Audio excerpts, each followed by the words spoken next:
Hello, welcome to the cellar. This is Leopard Street. This is a double O gauge model railway. This is the first of, I hope, of a few videos that will document progress as this moves from a somewhat cluttered mess into a functional model railway. So this is where we are now. The boards are down. This is 12 foot by 7 foot, located in a cellar which has a ceiling that could do with being slightly higher, but is what it is. Walls painted. The roof isn't yet completely boarded and the lighting isn't finished yet, hence why it's a little bit darker at this end.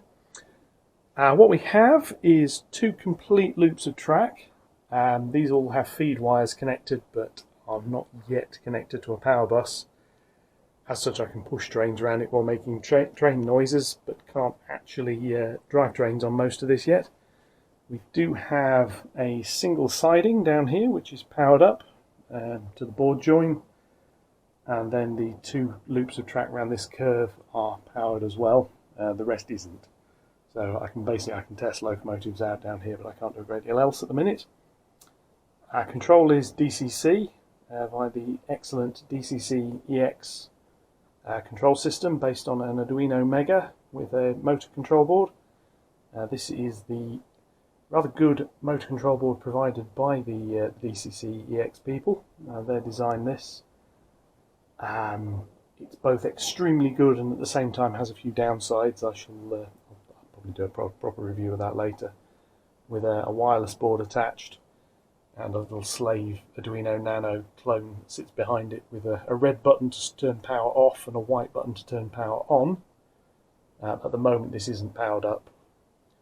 There's a little switch at the front on a 3D printed bracket which says whether I want the siding to be in programming mode or running mode. A little power bus that runs around. Starts over there with the wooden box which houses some AC to DC converters, 15 volts for the DCC supply, 12 volts to use for lighting and some accessories, and then 5 volts to drive all the little microcontrollers and point servos and other bits and pieces, which are also not yet installed. I have some little 3D print brackets here which will eventually gain servos and switches be screwed to the bottom of the board, which is yet to happen. There's jumper connectors between all the boards. The layout isn't designed specifically to be portable. There's nowhere to run it to apart from anything else. But it is designed to be able to be dismantled, partially so I can finish wiring the ceiling, cladding all of that. Painting access down here generally. On odd occasions the space is used for something else and therefore this needs to be able to come apart. We'll also make accessing for wiring work an awful lot simpler. What we have at the moment is Code 75 track. Most of my rolling stock is second hand. There was a little bit of concern as would it all work with Code 75, but so far it all does, including some old mainline locomotives which are upstairs out of the way, awaiting DCC chip fitting. Currently I've only got 4 chip fitted locomotives.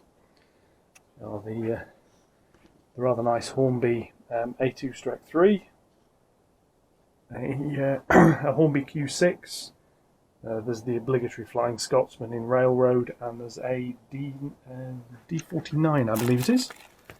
Yes, D49, which has had a new motor fitted. And they've all got decoders fitted and they all work quite nicely. Various little bits of rolling stock. Again, this is all eBay fodder. So we've got some of the Graiseley teak coaches, some of the more suburban stock, various freight wagons, and that's it at the moment. Layout wise, it is 2 loops of track, clockwise and an anti-clockwise loop. So it starts there, runs all the way around that end. There's a junction there, splits off to an incline which will eventually go to a high level station. That's sometime in the future. The loops come round back into what will eventually be a hidden area, which is why the track bed isn't painted. Each loop has a bypass siding, or loop rather. The idea here being I can hold larger trains that won't ever visit the station, so I can basically have a freight train that rumbles around in each direction occasionally. There's some inner track here buried underneath all of this clutter, which isn't laid properly yet. The point work is, but the track isn't. This will eventually form some return loops. Tightest radius on here is about 18 inches, 18 and a half, 19. That's that sort of area. It's not the most amazingly accurate of track. I wanted a bit larger radius, but limits of space. I had a little bit of a compromise as I wanted large radius points, which is what I've got. So it is what it is. Essentially, I'll be able to host 4 trains on the main line. The storage loops is basically 3 return loops that will go round. There's a board missing that is yet to be built that will go into this sort of area to carry them around. They'll be able to hold another 6 trains, so reasonable capacity, plus whatever's on the terminus.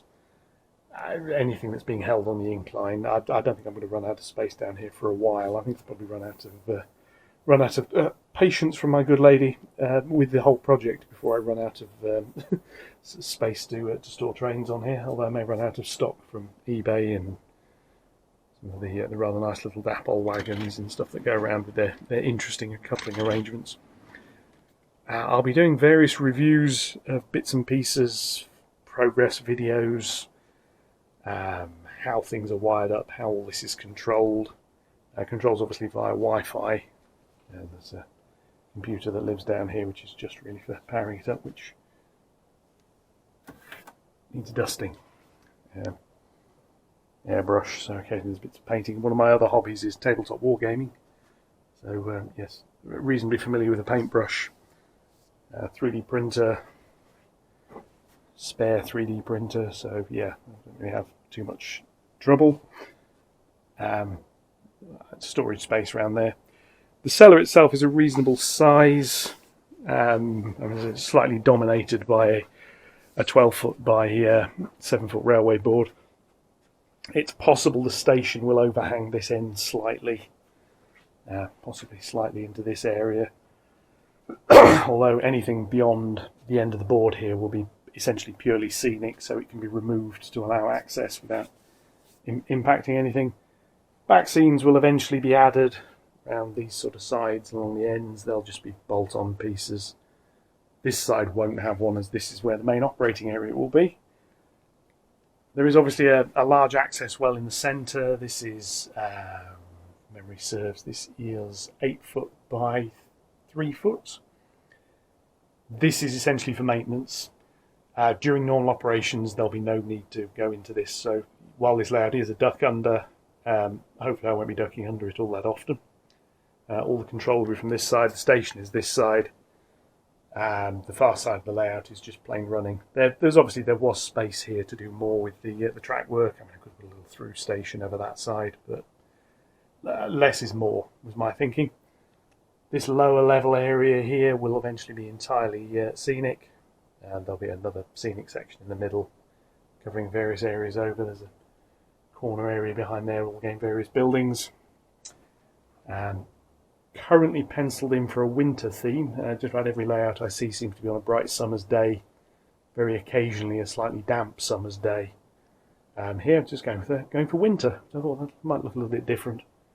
And my good wife decided she wishes to have a house down here which has got a Christmas theme and some Christmas lights. So I sort of figured, well, instead of just doing one house and it looking a little bit odd, yeah, why not do the whole layout? We'll see how that goes. Work coming up in the near future is going to be to start the actual wiring work, which will be this little board here, which is known as board E. Basically, board A, B, C, D is that little end one, E is this one. I probably should have gone round the circuit rather than starting across, but well, one of those decisions that doesn't really matters. So this section here will in the near future be coming out. The track connections are already soldered down and cut. All the dropper wires, you can see the mess hanging down under there. There's, I think it's 5 bolts hold all this together. There's the back of one bolt there, and you can sort of see the heads of 2 of them over that side. They will be undone. This section can then be lifted out. It rests on little support blocks either side. It'd be sat on its end, or more likely on its back, and then wired up. There's 2-point servo motors to go in. Short term, the control board will be a prototype I have on breadboard strip, which will just sit on there, but it'll be enough to get that powered up, and I'll be able to run trains round, making suitable train noises as we go. Assuming that all works the way I want it to do, we're then going to carry on around that side on those 3 boards at the rear, which are relatively straightforward. And that'll give me at least some space to play trains on before moving to that end, powering up the 2 points that live on that board. This end board here, which is just plain track. This mid board here, which if I just move this locomotive out of the way, has essentially 3 points that are needed, which are these 3, and then has another 4 that sit over this side. Sorry, another 3 that sit over this side. There's one on this board. So they'll all get powered up. The short lengths here that are into the reversing loops will probably be powered up just to use as sidings for now. They'll eventually have reverse controllers fitted to them. Before moving back to this end board, powering up these 2 points and the diamond in the same way that this one over here will be, which is going to be 2 switches on each point, one controlling its own frog and one to control one of the 2 crossings on the diamond. Obviously powering up the 3rd point there that just runs normally. At which point, with luck, I'll finally be able to get trains actually circulating down here and be able to run that A2 in rather nicely. And yeah, we'll see. It's going to take a little bit of time to get all this sorted. I've got some photographs of where all this was going when it was being built, how the cellar fit out worked. So I'll probably do another video on that at some point. And yeah. That's that. Thank you for your time, and hopefully join you again at some point in the near future. Thanks very much. Cheers. Bye.